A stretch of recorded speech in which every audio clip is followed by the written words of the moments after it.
شکریہ ادا کرتا ہوں کہ آپ نے مجھے موقع دیا کہ ہمارے جو ملک کے تھاٹ لیڈرز ہیں، پی ایچ ڈی کا مطلب کہ جو اس ملک کی انٹلیکچول کریم ہے، اس سے بات کرنے کا مجھے موقع دیا۔ دیکھیں، میں ایک کوئی نہ دینی اسکالر ہوں، صرف ایک طالب علم ہوں تاریخ کا بھی، اور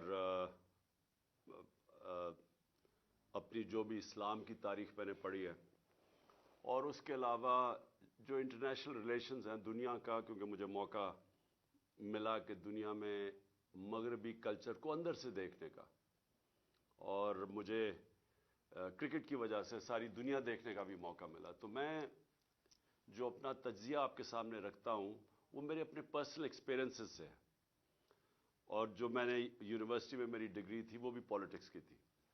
تو میں سب سے پہلے آپ کو جو چیز آپ کے سامنے رکھنا چاہتا ہوں نا، وہ یہ کہ دیکھیں، جو ہمارے انٹلیکچوئلز، ہمارے علماء، ہمارے اسکالرز، ان کی سب سے بڑی ذمہ داری یہ ہے کہ وہ پاکستان کو، جو ایک ساری مسلمان دنیا میں ایک یونیک ملک بنا تھا، جو اسلام کے نام پہ بنا تھا، باقی ملک اور وجہ سے نیشنلسٹ اسٹیٹس تھیں، مثلا ترکی ایونچولی جب عثمانیہ سلطنت ختم ہوئی یا خلافت ختم ہوئی، تو ترکی ایک نیشنلزم کے نام پہ کمال اتاترک نے کھڑا کیا تھا، اور اسی طرح سارے جو آپ دنیا میں ملک دیکھتے ہیں وہ نیشنلسٹ ہیں۔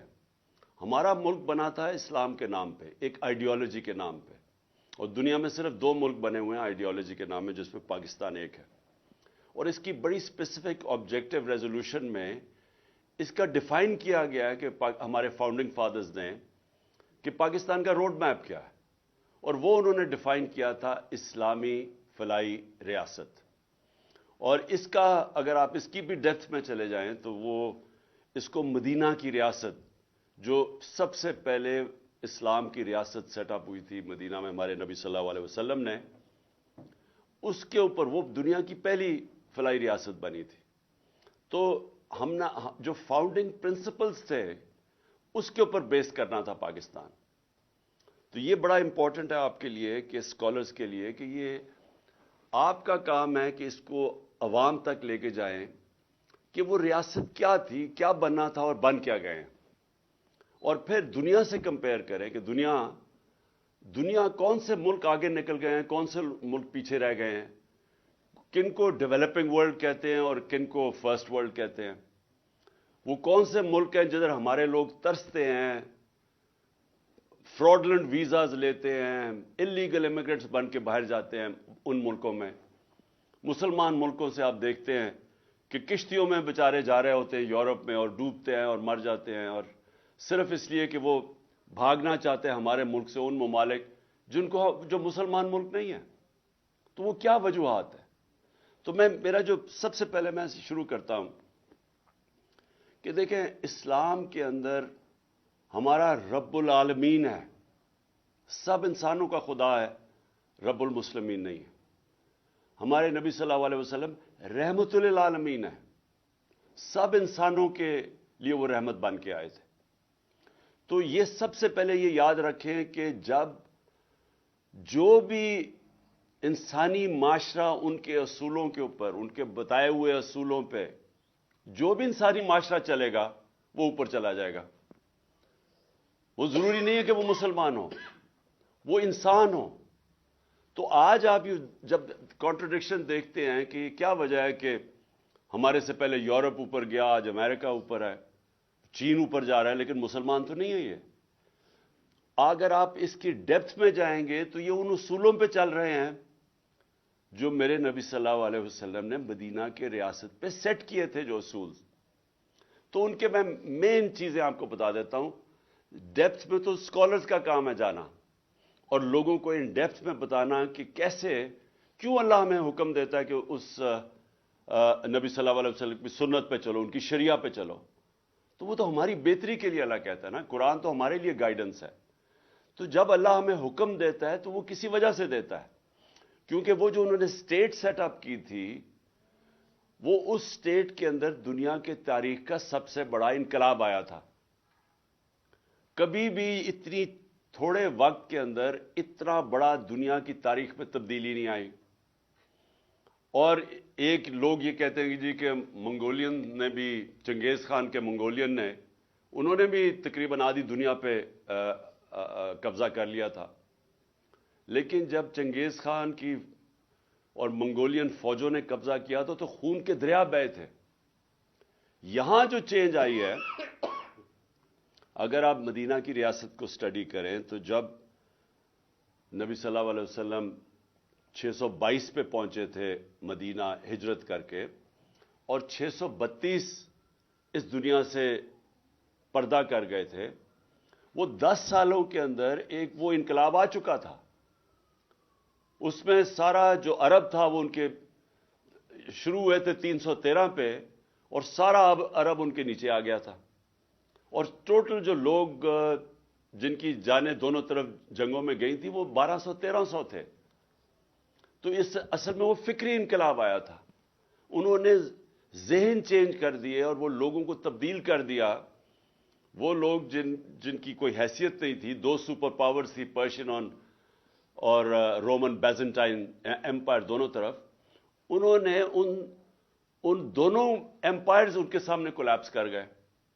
لیکن وہ اصل کولیپس کیے تھے جو ایک انہوں نے ذہن چینج کیے تھے لوگوں کے. اور اس کو اور طرح آپ کر سکتے ہیں کہ یہ ایک، جس طرح مولانا رومی کی میں بڑی فیمس سیئنگ ہے، وہ بڑی سمجھنے والی ہے، کہ انہوں نے کہا کہ جب اللہ نے آپ کو پر دیے ہیں تو کیوں چونٹیوں کی طرح رینگ رہے ہو. تو اصل میں انہوں نے ان کے پر دے دیا انسانوں کو، ان کو آزاد کر دیا. لا الہ الا اللہ کا مطلب سمجھا دیا. وہ بہت بڑا لا الہ الا اللہ دعویٰ آزادی کا ہے، اور پرواز صرف آزاد انسانوں کے اوپر ہوتی ہے، غلاموں کی پرواز اوپر نہیں ہوتی. اس لیے جو علامہ اقبال کی ساری غلام ہندوستان کے مسلمانوں کو جگانے کی جو کوشش کی تھی، وہ ساری آزادی کی وہ بات کرتے تھے. وہ جو شاہین کا علامہ اقبال کا کانسیپٹ تھا، وہ صرف آزاد شاہین اوپر جا سکتا ہے باقی مخلوق سے.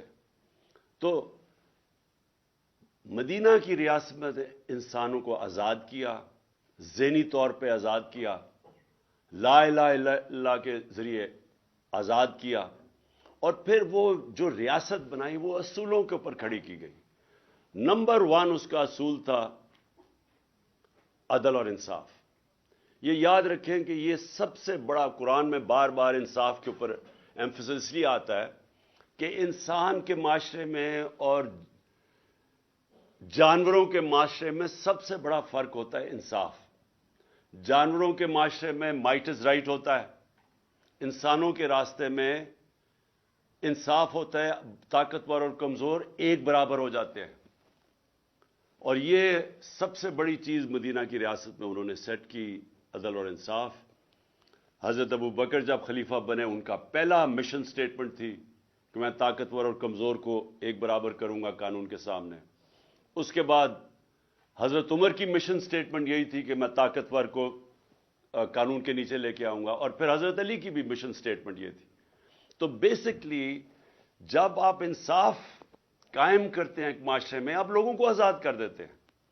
جب آپ لوگوں کے فنڈامنٹل رائٹس کی حفاظت کرتے ہیں، ایک معاشرہ جب ان کو پروٹیکٹ کرتا ہے تو وہ معاشرہ اس قوم کے پوٹینشل کو ریلیز کر دیتا ہے، اس کی پرواز اوپر کر دیتا ہے، ان کو پر دے دیتا ہے انسانوں کو.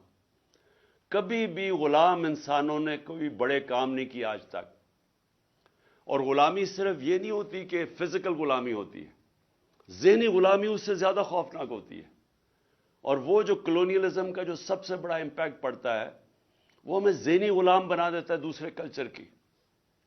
ہم ابھی تک یہی نہیں سمجھ سکے کہ جب ہم انگریزی پڑھاتے ہیں لوگوں کو ہائر ایجوکیشن کے لیے، اور کیونکہ اس وقت اسیوم کیا جاتا ہے کہ ہائر ایجوکیشن جو ہے وہ انگریزی زبان کے لیے سیکھنا ضروری ہے. وہ ایک وقت پہ ہمارے نبی صلی اللہ علیہ وسلم نے کہا تھا کہ چائنا بھی جانا پڑے تعلیم حاصل کرنے کے لیے تو جاؤ، علم حاصل کرنے کے لیے. تو وہاں تک تو ٹھیک ہے، لیکن اس کے انگریزی کی وجہ سے ایک دوسرے کلچر کا غلام بن جانا یہ بڑی خطرناک چیز ہے، کیونکہ غلام پھر اچھے غلام ہی بنتے ہیں، ان کے اندر اوریجنل تھنکنگ ختم ہو جاتی ہے، اوریجنل تھاٹ ختم ہو جاتا ہے، انوویشن، انوینشنز جس کی وجہ سے معاشرے آگے بڑھتے ہیں وہ ختم ہو جاتے ہیں، کیونکہ وہ بس صرف باہر سے نالج کو اڈاپٹ ہی کرتے رہتے ہیں، وہ اپنی پھر نالج پروڈیوس نہیں کرتے۔ اور یہی جب آپ مسلمانوں کی تاریخ دیکھیں تو جو ایک دم وہ سویلائزیشن اوپر گیا تھا، اس کے پیچھے پورا ایک انٹلیکچوئل، پورا ایک تھنک ٹینکس بنے تھے، جو بغداد کے اندر بیت الحکمہ قائم کیا تھا ہارون الرشید نے اور مامون الرشید نے، وہ جو ساری دنیا سے انہوں نے کتابوں کی ٹرانسلیشنز کی تھی وہاں، اس میں بڑے بڑے اسکالرز نکلے تھے۔ مسلمانوں نے دنیا کے اندر سائنس میں لیڈ کیا تھا، ٹاپ اسکالرز مسلمان تھے۔ اس کی وجہ تھی کہ ان کی باقاعدہ ایک علم سیکھنے کو انہوں نے ایک سیکرڈ ڈیوٹی بنا دیا کہ آپ اگر عبادت کا درجہ دے دیا تعلیم کی حاصل کرنے کا۔ اور پھر اوریجنل تھنکنگ آئی جب انہوں نے ٹرانسلیٹ ایرسٹوٹل کے اور گریک اسکالرز کی، انہوں نے جب کتابیں ٹرانسلیٹ کی عربی میں، اور پھر اپنی اس کے اوپر تبصرے کر کے ان کو اس تھاٹ پروسیس کو آگے لے کے گئے۔ تو اس وقت ہمارا مسئلہ یہ ہے، اور یہ مسلمان دنیا کا، کہ کلونیلزم کی وجہ سے ابھی تک ہم اس ذہنی غلامی سے نہیں نکل سکے۔ ہم ابھی تک جو انگریزی بہتر بول لیتا ہے اس کو ہم ایک بڑا سٹیٹس دے دیتے ہیں معاشرے میں۔ ہم یہ ریئلائز نہیں کرتے کہ یہ تو صرف مینز ٹو این اینڈ ہونا چاہیے، یہ تو صرف ایک یہ طریقہ ہونا چاہیے باہر کی نالج ایکوائر کر کے اور پھر اپنا تھاٹ پروسیس ڈیولپ کرنے کا۔ اور اسی لیے ابھی تک ہم کہ کیا ہونا چاہیے تھا پاکستان کو، ہم یہی نہیں سمجھ سکے کہ اس کی بڑی ایک عظیم خواب تھا، مشن سٹیٹمنٹ تھی، اسلامی فلاحی ریاست، بیسکلی مدینہ کی ریاست کے اصولوں پہ کھڑا ہونا۔ تو آج اب یہ دیکھ لیں کہ جو نمبر 1 پرنسپل تھا عدل اور انصاف، جس کو اس کو انگریزی میں رول آف لا کہتے ہیں، آج آپ دیکھ لیں کہ مسلمان دنیا کے کیا حالات ہیں رول آف لا کے انڈیکس میں، اور آپ دوسری طرف دیکھ لیں کہ مغربی ریاستیں جو مسلمان نہیں ہیں ان کے رول آف لا کے انڈیکس میں وہ کدھر ہیں۔ ایک رول آف لا انڈیکس ہے جس میں ٹاپ پہ سوئٹزرلینڈ ہے 99.9%، اور سب سے کم ہے نائجیریا 7% پہ۔ نائجیریا تیل کے ذخیرے پہ بیٹھا ہوا ہے، غربت کی انتہا ہے وہاں نائجیریا میں۔ سوئٹزرلینڈ میں کوئی ریسورسز ہی نہیں ہے، لیکن کیونکہ وہاں رول آف لا اور انصاف ہے وہ سب سے خوشحال ملک ہے۔ یورپین ویسٹرن ملک سب 80 to 90% ہے رول آف لا میں اور خوشحال ہے، اور مسلمان دنیا شاید ہی کوئی مسلمان ملک 20% سے اوپر ہے۔ اور پاکستان کا حال آپ کے سامنے ہے، یہ جو اب سب کچھ ہو رہا ہے پاکستان میں، یہ جو تماشے ہو رہے ہیں، لوگوں کو پکڑ پکڑ جیلوں میں ڈالنا، کوئی فنڈامنٹل رائٹس کی کوئی حفاظت نہیں کر سکتا، طاقتور جو مرضی کر لے پاکستان میں، وہ چوری کر کے NRO لے لیں، قبضہ گروپ پھر رہے ہیں پاکستان میں۔ قبضہ گروپ کون ہوتا ہے؟ جو طاقتور کمزور کی زمین پہ قبضہ کرتا ہے۔ تو یہاں تو کمزور کی حفاظت کرنے کے لیے معاشرے کے اندر جو ہونا چاہیے تھا، پروٹیکٹ کرنا چاہیے تھا عوام کے اور لوگوں کے رائٹس کو، وہ ہے ہی نہیں۔ کبھی آپ نے سنا ہے یورپ کے اندر کبھی کوئی قبضہ گروپ ہے؟ کبھی سوچا ہے کہ کسی یہ جو پاکستانی، کبھی پوچھے ان سے، کبھی کسی کی زمین پہ قبضہ ہوا یا گھر پہ قبضہ ہوا؟ کبھی آپ نے سنا ہے وہاں کے ملک کے طاقتور لوگ جو ملک کی ریسورسز کو چوری کرتے ہیں، جس کو کرپشن کہتے ہیں؟ کرپشن ہوتا ہے جو آپ قوم کے پیسے کو چوری کرتے ہیں، اور جو چوری ہمارے وہ انڈیویجول اس کو چوری کہتے ہیں، ڈاکہ کہتے ہیں، لیکن کرپشن وہ ہوتی ہے جو قوم کے وسائل کو چوری کرتے ہیں۔ کبھی آپ نے سنا ہے کسی مغربی ملک کے اندر کہ بڑے بڑے چوروں کو NRO دیا ہو؟ اور اسی لیے نبی صلی اللہ علیہ وسلم نے 1500 سال پہلے کہا تھا کہ تمہارے سے پہلے بڑی قومیں تباہ ہوئی، جو طاقتور جب چوری کرتا تھا تو اس کو نہیں پکڑتے تھے، کمزوروں کو صرف سزا دیتے تھے۔ تو یہ آج اب مغرب میں آپ کو نہیں نظر آئے گا. وہاں سب سے زیادہ زور ہوتا ہے بڑے چوروں کو پکڑنا. سنگاپور جو آج سب سے بڑا سکسیسفل ماڈل سمجھا جاتا ہے، ہمارے ساتھ سنگاپور کی پر کیپٹا انکم تھی 50 55 60 سال پہلے. ہمارے اور ان کی پر کیپٹا تقریباً ایک ہی برابر تھی. میرا $150-200 ایسے کچھ تھا. آج سنگاپور کی پر کیپٹا $60,000 ہے، اور پاکستان کی پر کیپٹا انکم مجھے بڑے افسوس سے کہنا پڑتا ہے پتہ نہیں 2000 بھی پہنچی ہے یا نہیں، کیونکہ اب جب روپیہ گرتا ہے تو وہ نیچے آ جاتی ہے پر کیپٹا. اور اب $100 گرا ہے پچھلے 8-9 مہینے میں. $100 ڈالر میں گر چکا ہے، تو سوچے کہ پر کیپٹا اور نیچے آ گئی ہے ڈالر ٹرمز کے اندر. تو سنگاپور کی $60,000 پر کیپٹا ہے. تو سنگاپور نے کرپشن کے اوپر آتے ساتھ ہی ہاتھ ڈالا. کیسے؟ قانون رول آف لا اسٹیبلش کر کے. انہوں نے چھوٹے چوروں کو نہیں پکڑا، انہوں نے وہ جو حدیث ہے اس کے اوپر چل کے انہوں نے سب سے بڑے لوگوں کو، بڑے بڑے وزیروں کو پکڑا، اور اس کے بعد وہ نیچے خود ہی لوگ ٹھیک ہو جاتے ہیں. اور چھوٹی چوری سے ملک تباہ نہیں ہوتے.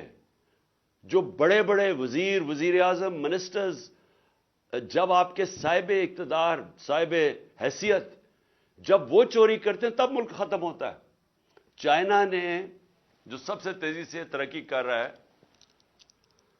450 تقریباً 450 وزیروں کو انہوں نے سزائیں دی ہیں پچھلے 7 سال میں. تو کوئی بھی ملک جب تک انصاف قائم نہیں کرتا وہاں خوشحالی نہیں آتی. جب تک رول آف لا نہیں ہے ڈیموکریسی نہیں آتی. ڈیموکریسی آپ جب رول آف لا کا مطلب ہی ڈیموکریسی ہے. ڈیموکریسی ہوتی وہ ہے جو قانون کے سامنے سب کو ایک برابر کر دیتی. تو جب آپ کے ملک میں رول آف لا نہ ہو ڈیموکریسی نہیں آتی. اب یہ تماشا دیکھ لیں پاکستان میں، آئین کہتا ہے کہ 90 دن کے اندر الیکشنز ہونے ہیں. وہ سارے مل کے کہہ رہے ہیں کہ نہیں جی 90 دن میں الیکشن نہیں، اور بہانے مار رہے ہیں کہ کوئی جی پتہ نہیں پیسے نہیں ہیں. پیسے نہیں ہیں، سوچیں، کہتے ہیں پیسے نہیں ہیں الیکشن کروانے کے لیے. یہ تو ڈائریکٹ یہ بھی آئین کی کانٹروینشن ہے. ہمارے ملک کے اندر جب تک ہم رول آف لا اسٹیبلش نہیں کرتے، جو میں نے 26 سال پہلے اپنی تحریک شروع کی تھی، انصاف کی تحریک، مینز رول آف لا، تو یہ تو نمبر 1 چیز تھی مدینہ کی ریاست میں. خوشحالی بعد میں آئی، پہلے عدل اور انصاف آیا. دوسری چیز اتنی بڑی ہے ساورنٹی. دیکھیں، ایک لا الہ الا اللہ کا دعویٰ یہ ہوتا ہے کہ میں آزاد ہوں، میرا ملک آزاد ہے. یہ نہیں ہو سکتا کہ آپ اتنا بڑا دعویٰ کرتے ہیں اور آپ کا ملک غلامی کرے، کبھی کسی سپر پاور کی، کبھی کسی کے سامنے ہاتھ پھیلائے. یہ بالکل لا الہ الا اللہ کی کانٹروینشن ہے. ایک سٹیٹ کی ساورنٹی جب وہ سبجوگیٹ کر دیتی ہے اپنی ساورنٹی. اچھا، اس کو بھی اور ڈیفائن کر دیں کہ جب ہم کہتے ہیں انڈیپینڈنٹ فارن پالیسی، اس کا کیا مطلب ہے؟ انڈیپینڈنٹ فارن پالیسی کا مطلب یہ ہوتا ہے کہ ایک ملک کی فارن پالیسی بنتی ہے اپنے لوگوں کے مفادات کی تحفظ دینے کے لیے. ہم اپنے ملک کے فائدے کے لیے فارن پالیسی بناتے ہیں، اپنے لوگوں کے، جس کو نیشنل انٹرسٹ کہتے ہیں. اب ہمارے ملک میں یہ تو بنتا بھی ایسے رہا، ہم نے اپنے ملک کو قربان کیا اور لوگوں کی فارن پالیسی کے انٹرسٹ کے لیے. ہم نے وار آن ٹیرر میں حصہ لے لیا اور اپنے 80,000 لوگ مروا دیے تھوڑے سے ڈالرز کے لیے، اور صرف امریکہ کو خوش کرنے کے لیے. اس کا نتیجہ کیا ہوا؟ نہ امریکہ خوش ہوا، اپنے لوگوں کی تباہی کر دی، اور چھوٹی سی ایلیٹ جو اوپر بیٹھی ہوئی اس کا فائدہ ہو گیا. باقی عوام میں 80,000 لوگوں کو، یعنی سارا اپنا قبائلی علاقہ اس کو اجاڑ کے رکھ دیا. پختونخوا کے صوبہ کے اندر تباہی آئی، لیکن فائدہ تو صرف تھوڑے سے لوگ جو اوپر بیٹھے ہوئے تھے. تو جب ایک فارن پالیسی آپ کی بنتی ہے کسی اور کے انٹرسٹ کو سرو کرنے کے لیے، آپ آزاد نہیں ہوتے. اب روس، میں مثال دیتا ہوں، ہم نے روس سے کیوں اچھے تعلقات کرنے کی کوشش کی؟ ہم نے اس لیے کیے کہ ہمیں روس سے 2 چیزیں چاہیے تھی. ایک، ہمیں ان سے گندم چاہیے، ان سے ہماری کوشش تھی ان سے سستی گندم لیں، کیونکہ پاکستان کو 20 لاکھ ٹن کمی تھی جب ہمارا دور تھا گندم کی. اب اس سے بھی زیادہ مجھے لگتا ہے گیپ ہے. مجھے نہیں لگ رہا کہ ہمارا اس وقت جو بھی سیلاب آیا اس کی وجہ سے میں نہیں سمجھتا کہ ہماری وہ گدنوں کی پروڈکشن ہوگی، وہ کم ہو جائے گی. اور پھر ایک دم دنیا میں تیل اوپر چلا گیا، اور جب روس اور یوکرین کی یہ لڑائی ہوئی تو اس سے اور تیل اور اوپر چلا گیا. تو میں جب گیا ہم طے کر کے آ گئے تھے، میں نے صدر پوٹن سے طے کر لیا تھا کہ جس طرح ہندوستان کو سستا تیل دے رہے ہیں ہمیں بھی وہ سستا تیل دیں. یہاں واپس آئے تو یہاں جناب ہمارا آرمی چیف کہتا کہ نہیں کنڈیم کرو روس کو کیونکہ انہوں نے یوکرین میں انویڈ کر دیا. ہم نے ان کو سمجھا، اس کو میں نے بتایا کہ ہندوستان تو نہیں کنڈیم کر رہا، امریکہ کا وہ اسٹریٹجک ایلائی ہے، کوڈ کا ممبر ہے، وہ تو نہیں کنڈیم کر رہا، تو ہمیں نیوٹرل رہنا چاہیے جو ہندوستان رہ رہا ہے. ہمارے آرمی چیف نے، آپ یہ سوچیں کہ خود ایک یعنی گریڈ 22 آفیسر نے بیٹھ کے ایک سیکیورٹی کا سیمینار تھا، اس نے خود کنڈیم کر دیا روس کو. ہم ان سے سستا تیل لے رہے ہیں، اس نے کنڈیم کر دیا، اور امریکہ کو خوش کرنے کے لیے. اب اس سے نتیجہ کیا ہوا؟ ہندوستان کا جو مہنگائی تھی، انفلیشن تھی، وہ کوئی 7.5% تھی. دنیا میں تیل اوپر گیا کیونکہ لڑائی جب ہوتی رہی تھوڑا اور اوپر چلا گیا. ہندوستان کی انفلیشن 7.5% سے 5.5% پہ آ گئی. پاکستان کی انفلیشن 12% تھی، ہماری 12% سے انفلیشن 30% پہ چلی گئی کیونکہ ہم مہنگا تیل لے رہے تھے، تیل کی قیمت اوپر چلی گئی. اب نقصان کس کو ہوا؟ پاکستانی عوام کو.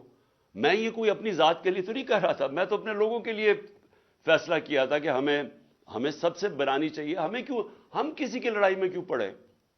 ہمیں انٹرسٹ اپنے لوگوں کا ہونا چاہیے. یہ انڈیپینڈنٹ فارن پالیسی ہوتی ہے. لیکن جب آپ کسی اور کو خوش کرنے کے لیے اپنی فارن پالیسی بناتے ہیں اور اپنے لوگوں کو قربان کرتے ہیں، اس کا نتیجہ یہ ہوتا ہے جو آج پاکستان میں مہنگائی کی لہر ہے اور یہ بڑھتی جا رہی ہے، اور اس کا پریشر، کیونکہ آپ زیادہ پیسے دے رہے ہیں تیل کے لیے، ڈالرز آپ کے جا رہے ہیں، آپ کے ڈالر ریزرو پہ فرق پڑ گیا. آج پاکستان کی تاریخ میں کبھی بھی اتنے کم ڈالر ریزرو نہیں جو آج ہیں، جس کے اثرات اب آپ دیکھ رہے ہیں. تو تیسری چیز ہے اسٹیٹ کی ذمہ داری ہے اپنے کمزور طبقے کی حفاظت کرنا، جس کو فلاحی ریاست کہتے ہیں. جو علامہ اقبال جب اسپرچل ڈیموکریسی کی بات کرتے تھے، وہ اس کے پیچھے کیا تھا کہ ایک ڈیموکریسی جس میں انسانیت کی قدر ہو، جو ہیومین ہو. اور یہی آج مجھے افسوس سے کہنا پڑتا ہے کہ آپ اسکینڈینیویا چلے جائیں، آپ نے اگر وہ جو سوچ تھی ہمارے نبی صلی اللہ علیہ وسلم کی مدینہ کی ریاست میں جو فلاحی ریاست بنائی تھی، آج اگر آپ نے اس کی مثال دیکھنی ہے تو سویڈن، ڈنمارک اور ناروے چلے جائیں. بہترین قسم کا انسانیت کا وہ نظام ہے، خوشحال لوگ ہیں. میری کنٹینشن یہ ہے کہ جب تک آپ عدل اور انصاف نہیں معاشرے میں رائج کرتے اور ایک فلاحی ریاست انسانیت کا نظام نہیں بناتے، اللہ کی برکت نہیں آتی معاشرے پہ. اور یہی آپ دیکھیں کہ وہاں خوشحال ہیں، آپ کے لوگ ترستے ہیں وہاں جانے کے لیے اسکینڈینیویا. کبھی پوچھیں جو پاکستانی رہتے ہیں وہاں اسکینڈینیویا میں، وہ کتنی تعریف کرتے ہیں، ان کو سمجھ ہے کہ فلاحی ریاست کیا ہوتی ہے. اور ہم نے پوری کوشش کی، ہیلتھ کارڈ لے کے آئے ہم. ہیلتھ کارڈ کا مطلب یہ تھا کہ سارے پاکستان کے خاندانوں کے پاس ہیلتھ انشورنس ہو 10 لاکھ روپے کی، کہ کسی بھی ہسپتال میں جا کے اپنا علاج کروا سکے. یہ اس لیے ضروری تھا کیونکہ ساری ریسرچ بتاتی ہے کہ جب بھی ایک خاندان جو غربت کی لکیر سے اوپر بھی ہے، اس کے اوپر اگر ایک بیماری آتی ہے تو وہ بیماری اور بڑی بیماری، تو اس کے لیے وہ قرضے لے کے وہ غربت کی لکیر کے نیچے چلے جاتے ہیں. یہ غربت کا ایک بہت بڑا وجہ ہے کہ ایک خاندان میں بیماری آ جاتی ہے. تو ہیلتھ کارڈ یہ پروٹیکشن تھی لوگوں کی. اس کی تعریف دنیا میں ہوئی، لانسٹ میڈیکل جرنل ہے دنیا کا، اس نے تعریف کی. انہوں نے کہا کہ ہمارے سے امیر ترین ملکوں کے پاس بھی اس طرح کا یونیورسل ہیلتھ کوریج نہیں ہے جو پاکستان میں ہے. اور افسوس سے کہنا پڑتا ہے کہ یہ گورنمنٹ نے وہ رول بیک کر دیا. اور وہ ایک ایسی چیز تھی کہ صرف یہی نہیں کہ پروٹیکشن تھی ہمارے 50% آبادی سفید پوش کے لیے بھی، کہ وہ کسی بھی یعنی پرائیویٹ ہاسپٹلز میں غریب لوگ جا کے اپنے ہارٹ کے اندر سٹینٹ ڈلوا سکتے تھے. پرائیویٹ ہاسپٹلز میں پہلی دفعہ پاکستان کا غریب آدمی جا کے اپنا علاج ہیلتھ کارڈ کی وجہ سے کروا رہا تھا. اور دوسری چیز کہ دیہاتوں کے اندر پہلی دفعہ پرائیویٹ سیکٹر ہاسپٹل بنانے کے لیے جا رہا تھا کیونکہ ہیلتھ کارڈ کی وجہ سے. اب وہ سب کچھ رک گیا. ہمارا جو احساس پروگرام تھا وہ دنیا نے اکنالج کیا. اسٹینفورڈ یونیورسٹی نے اپنی رپورٹ کی احساس پہ، اور انہوں نے کہا کہ یہ پاکستان کے اندر ہیلتھ اور ایجوکیشن کے اوپر یہ جو پیسہ خرچ کر رہے ہیں، اور اس کی وجہ سے فلاحی ریاست کی طرف پاکستان جا رہا ہے. تو جو بھی ملکوں کے اندر ظلم ہوتا ہے، جو قدر نہیں کرتے اپنے کمزور طبقے کے، جدھر غریب اور امیر میں فاصلے بڑھتے جاتے ہیں، جدھر غریب کی بنیادی ضروریات پوری نہیں کرتا ایک معاشرہ، میری یہ ایمان ہے کہ ان کے اوپر اللہ کی برکت نہیں آتی. ہمیں یہ کہا جاتا ہے کہ جی پہلا پیسہ آئے گا، پہلے قوم کے اندر پیسہ آئے گا اور پھر ہم اس قوم کے اندر فلاحی ریاست لے کے آئیں گے. میں یہ سمجھتا ہوں کہ یہ بالکل غلط ہے. پہلے آپ فلاحی ریاست لیتے ہیں، عدل اور انصاف قائم کرتے ہیں، پھر قوم میں خوشحالی آتی ہے، جو کہ مدینہ کی ریاست میں ہوا تھا. شروع میں تو بڑے مشکل حالات تھے مسلمانوں کے، لیکن انہوں نے آتے ساتھ ہی فلاحی ریاست اور انہوں نے عدل اور انصاف قائم کیا. اس کے بعد خوشحالی آئی. اور یہی ماڈل پاکستان کو فالو کرنا ہے، کیونکہ اب تک ہم انتظار ہی کرتے رہتے ہیں کہ جی پہلے پیسے آئیں گے اور پھر فلاحی ریاست بنے گی، جو نہ پیسے آتے ہیں اور نہ فلاحی ریاست بنی ابھی تک. لیکن اس سے بھی پہلے عدل اور انصاف سب سے امپورٹنٹ ہے، جس کے لیے یہ جو میری ساری حقیقی آزادی کی تحریک ہے، اس کی بنیاد ہی یہ ہے کہ پاکستان میں ہمیں سب کو مل کے ایک انصاف کے نظام، رول آف لا کے لیے لڑنا چاہیے. کہ جب تک سب طاقتور طبقے قانون کے نیچے نہیں آتے، جب تک قانون طاقتور کو انصاف کے کٹہرے میں نہیں کھڑا کرتا، طاقتور مجرموں کو جب تک ان کو این آر او دیتا جائے گا، پاکستان چھوڑیں کسی بھی دنیا کے ملک کا کوئی مستقبل نہیں ہے جدھر طاقتور کے لیے ایک قانون اور کمزور کے لیے دوسرا. میں پھر سے آپ سب کا شکر گزار کرتا ہوں، ابرار آپ کا بھی اور بابر آپ کا بھی، کہ آپ نے مجھے موقع دیا اپنے پاکستان کی انٹلیکچوئل ایلیٹ سے بات چیت کرنے کا. بہت بہت شکریہ.